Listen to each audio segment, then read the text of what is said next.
বর্তমান যুব সমাজের মধ্যে দেশের স্বাধীনতা চেতনাকে আরো জাগিয়ে তুলতে মেগা কুইজ প্রতিযোগিতার আয়োজন করা হয়েছে মোহনপুরে। দুদিন পর ভারতের ৭৯তম স্বাধীনতা দিবস। এই দিবসটিকে সামনে রেখে মঙ্গলবার হর ঘর তিরঙ্গা কার্যক্রম অনুষ্ঠিত হয় মোহনপুর পৌর পরিষদ প্রাঙ্গণে। সেখানেই আয়োজন করা হয়েছিল স্বাধীনতার বিভিন্ন বিষয় নিয়ে মেগা কুইজ কম্পিটিশন। 1857 সাল থেকে 1947 সাল পর্যন্ত স্বাধীনতার প্রেক্ষাপট নিয়ে অংশগ্রহণকারী ছাত্রছাত্রীদের বিভিন্ন ধরনের প্রশ্ন করা হয়।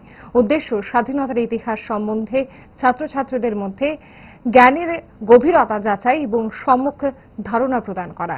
অনুষ্ঠান পরিচালনা করেন মন্ত্রী রতনলাল নাথ।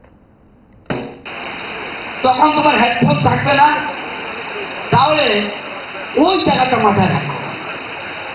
স্বচ্ছতা এবং যেটা আমাদের স্বচ্ছ পদ্ধতিতে ট্রান্সপারেন্ট পদ্ধতির মাধ্যমে যাতে আমরা কুইজ কম্পিটিশনটা শেষ করতে পারি, সেই জন্য সবার কাছে অনুরোধ রাখবো। এখানে অতিথিরা রয়েছেন, সাংবাদিক বন্ধুরা রয়েছেন, তাদের জন্য প্রাইজ আছে, সাংবাদিকদের জন্য প্রাইজ আছে।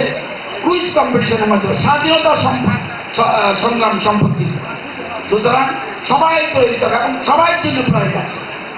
কে নিতে পারবে সেটা তোমাদের উপর নির্ভর করে। অনেক অনেক ধন্যবাদ, অনেক অনেক নমস্কার।